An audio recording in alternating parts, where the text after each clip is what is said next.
예, 중년 우울증 전문가이신 김승우 선생님을 모시고 중년의 행복에 대해서 나눠보겠습니다. 자, 선생님에게 좀 여쭤보고 싶은 게 있는데, 저번 시간에 우리가 이제 남성에 대한 어떤 중년 남성이 겪을 수밖에 없는 불안과 우울감에 대해서 다뤘다고 하면, 중년 여성들, 중년 여성분들이 이제 겪을 수밖에 없는 우울한 상황은 좀 다를 거라고 생각이 되거든요.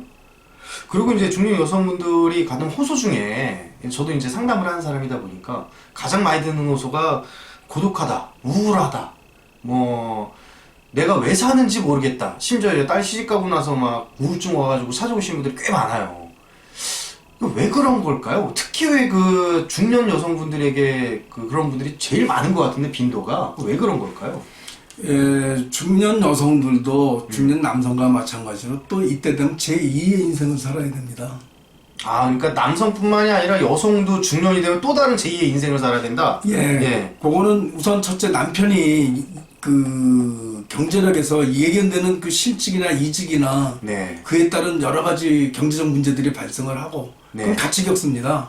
아니, 그렇죠. 예. 남편이 그러니까. 겪는 거 아내가 같이 겪는 거니까. 예, 그리고 본인도 또 만약에 직장이 있다면 이직 문제가 나옵니다. 나이를 먹었으니까. 그렇겠죠. 본인도 또 이직 문제가 나오니까 그런 경제적 문제가 하나 있고, 음. 그 다음에 이 여성이 남성에 비해서 뚜렷하게 겪는 게 뭐냐면, 네. 갱년기 증후군들을 겪습니다. 신체적으로. 그 건강 아, 문제에서. 그렇네요. 여성은 남성과 다르게 이제 갱년기가 뚜렷하게 나타나니까. 예. 남성도 갱년기가 있지만 여성만큼 이렇게 뚜렷하게 나타나지는 않습니다. 네. 그래가지고 그 여성들이 그 두 개를 이중으로 겪는데 그 중에서도 더욱더 많이 겪는 게 뭐냐면 정신적으로 겪는 건 갱년기 증후군입니다.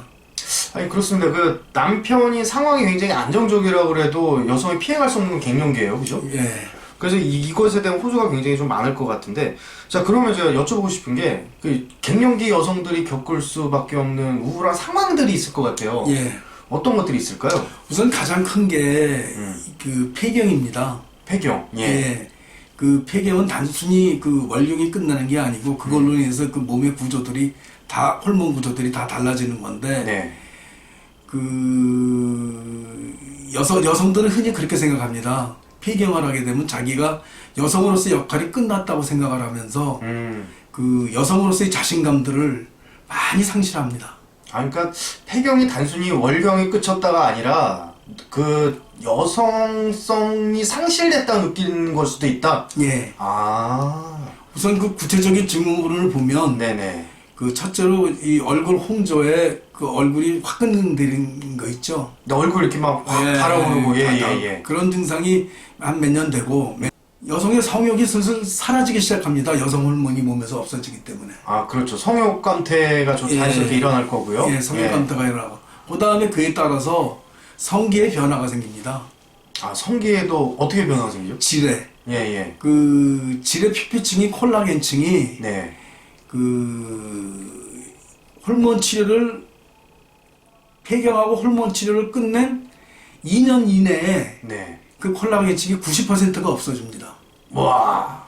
그 그렇구나요? 진피층이 90%가 없어지기 때문에 그 너무 그 진피층이 그 콜라겐층이 얇아가지고 거기서 이제 모든 게 다 나오는 건데 우선 질이 건조해집니다.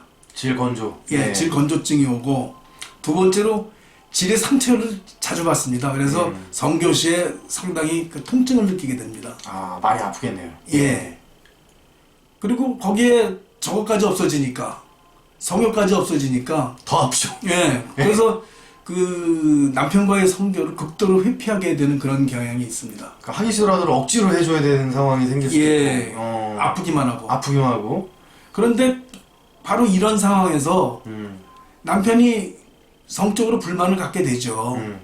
당연히 그 불만을 갖게 되는데 그 불만을 갖는 모습을 보고서는 여성으로서 자신감을 잃어가는 겁니다. 아, 또 그 외도에 대한 걱정도 할 수 있겠다. 외도에 대한 걱정도 하는데 예. 젊은 여성에 대해서 자신이 없는 거죠. 아, 그러니까 단순히 그 폐경이 아니라 그 자기 신체도 망가지고, 예. 망가진다 표현이 그렇지만 노화가 급속히 진행이 되고, 그리고 비만도 일어나고. 예, 비만도 일어나고, 그래서 남편과의 관계가 또 소원해지고, 예. 그래서 외도에 대한 걱정도 이게 뭐 종합적이고 복합적인데요? 그렇다고 네. 그 통증을 느끼면서 섹스는 하기 싫고 하기 또 싫고 예. 또 안 할 수도 없고. 안 할 수도 없고. 아, 이건 뭐 진퇴양난이죠. 그러면 해결을 해야 되잖아요. 그 현대의학은 예. 해결을 합니다. 아, 이게 해결이 되는 문제다. 예. 예. 그 여태까지는 그 여성의 폐경후 호르몬 치료에 대해서 유방암이 생긴다는 가정하에 3년 정도 지나고 나면 호르몬 치료를 중단했습니다. 근데 이게 사실은 잘못된 겁니다. 아. 요새는 다시 학설이 바뀌어가지고 네네. 그 후에 그러니까 네네. 폐경 후에 호르몬 치료를 평생 받아도 네네. 그 암 발생률이 그 호르몬 치료를 안 받은 사람하고 같이 나온다.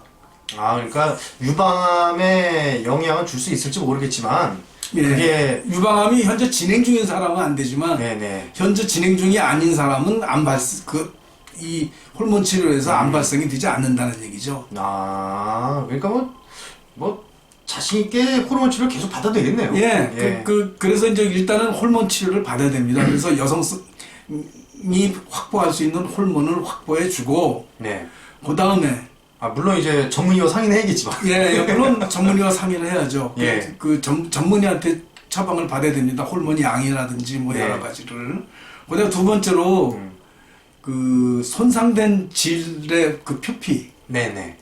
거기서 오는 그 건조함이라든가 통증이라든가 예. 이런 건데 그거는 요새 많이 개발이 돼 있습니다.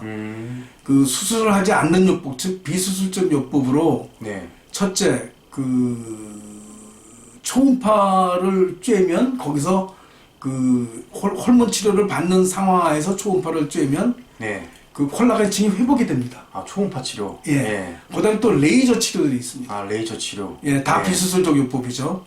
그래도 안 될 때는 거기다 콜라겐을 직접 주입하는 수가 있습니다. 필러로. 아, 콜라겐 직접 주입하는 방법도 있고. 예. 아. 그리고 마지막으로 그래도 또 저기 할 때는 줄기세포를 자가 줄기세포를 집어넣는 방법이 있습니다. 아, 줄기세포를 통해서 어떻게 보면 회춘시키신 예, 일이네. 예. 그래서 그러한 것들을 그 산부인과 전문의랑 의논해서 받으시면 네.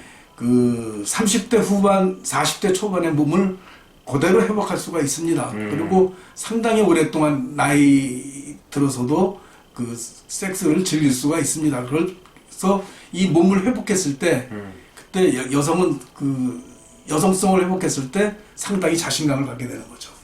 자, 지금까지 좀 정리를 좀 해보면 중년 여성들이 우울할 수밖에 없는 상황이 일단 첫 번째로 남편이 제2의 인생을 살아야 되니 본인 또한 제2의 인생을 살 수밖에 없고 예. 그렇지 않은 여성들도 이 갱년기 피해갈 수 없다. 예. 근데 갱년기가 단순히 폐경뿐만이 아니라 남편과의 관계, 신체적 변화, 여성으로서의 자신감의 상실 이런 것들이 다 영향이 있기 때문에 예. 산부인과에 가서 전문의와 상의 후 적극적으로 치료를 받아라. 예. 아, 자 그러면 또 다른 그 갱년기 여성들이 또 다른 원인으로 우울해지는 상황은 없을까요? 그 갱년기 여성들이 또 다른 원인으로 우울해지고 이건 좀 심적인 건데 네.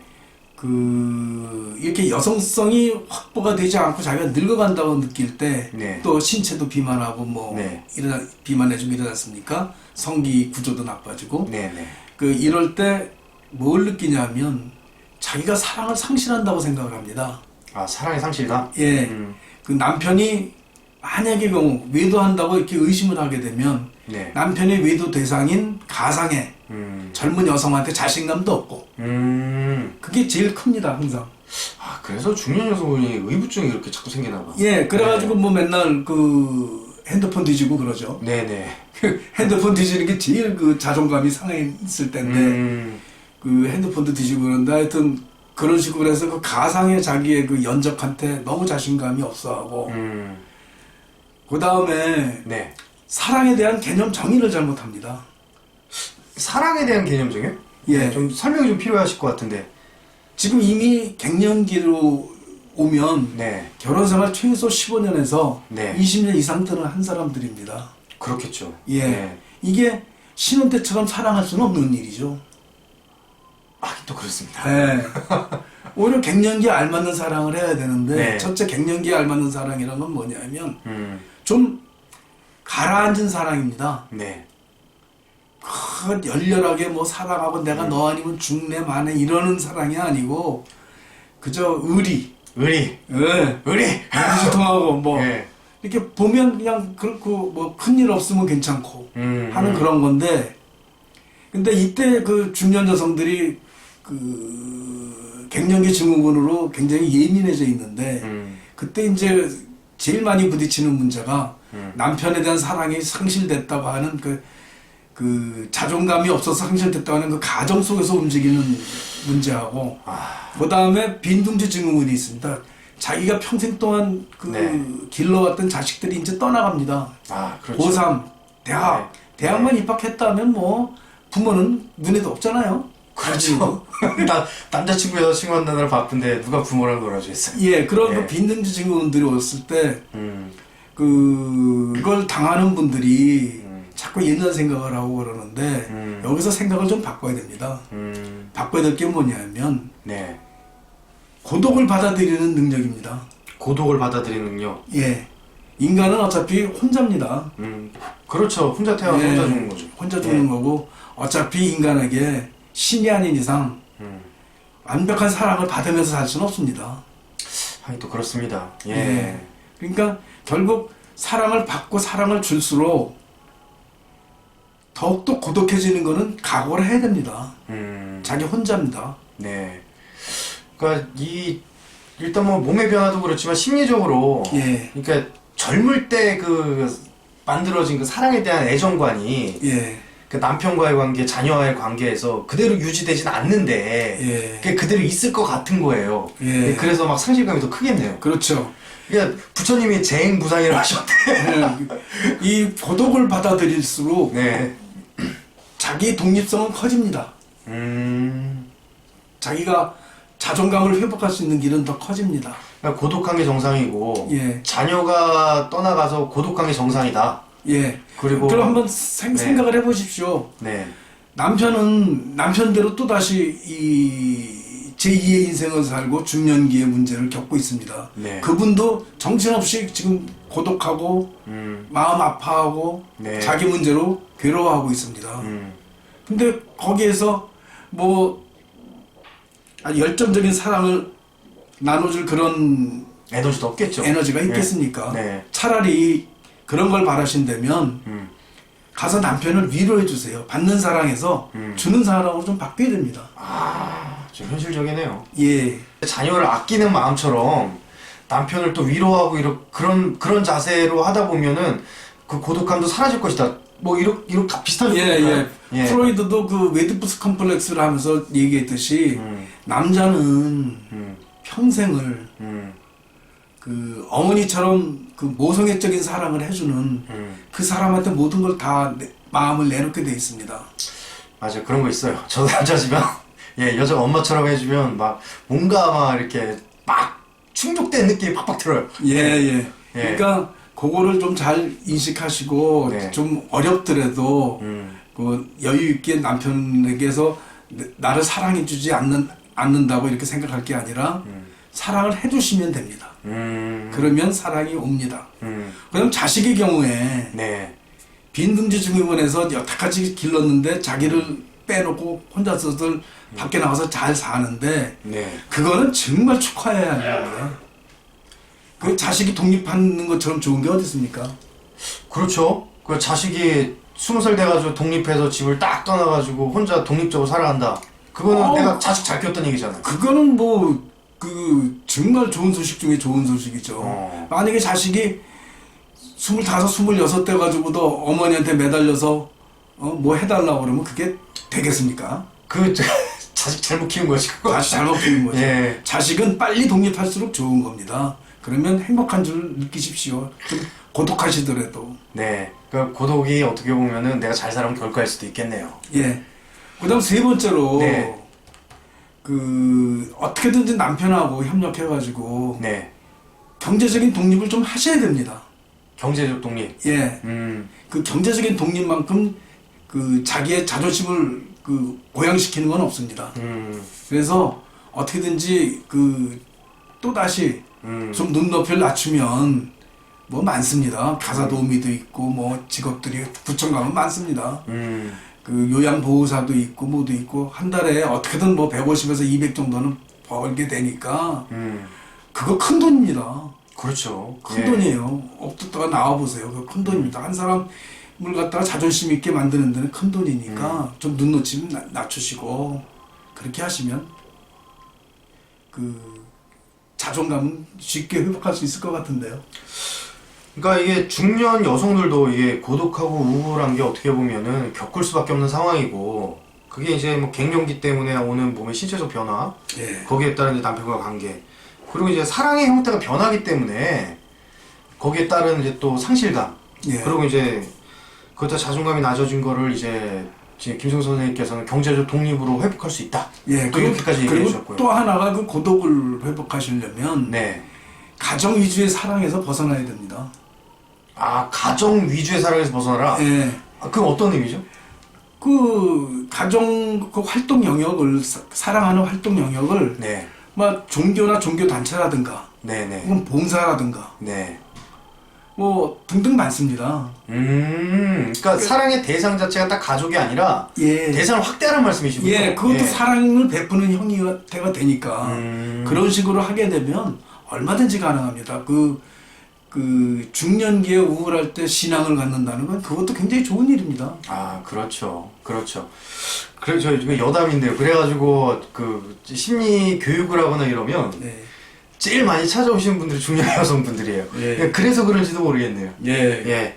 자, 그 결론적으로 한마디 해주신다면 어떻게 결론 내릴 수 있을까요? 중년 여성분들의 그 고독과 외로움, 그 경제적 독립을 하시고 경제 독립을 하고, 그 다음에 신체적인 걸 현대의학의 도움을 받아서 좋게 고치고 큰 돈 안 듭니다. 네. 그리고 세 번째로 사랑이라는 개념을 넓혀서 고독이라는 거를 이겨내시면서 그 적극적으로 남편, 자식 그리고 그 자기와 관계된 여러 사람들 네. 그들을 적극적으로 사랑해 주시면 자기의 자존감은 한없이 고양되며 사랑을 충분히 받으실 수 있는 여건이 되실 겁니다. 네, 아주 현실적인 조언 같습니다. 그 중년 여성분들 우울증에 앓고 고독과 외로움에 싸우지 마시고요. 예, 지금 오늘 김승호 선생님 말씀해 주신 대로 이 세 가지 꼭 지키시고, 만약에 이제 혼자 하셔도 잘 안 된다, 그럴 때는 김승호 선생님한테 연락을 주셔서 상담을 한번 받아보시는 것도 큰 도움이 될 것 같습니다.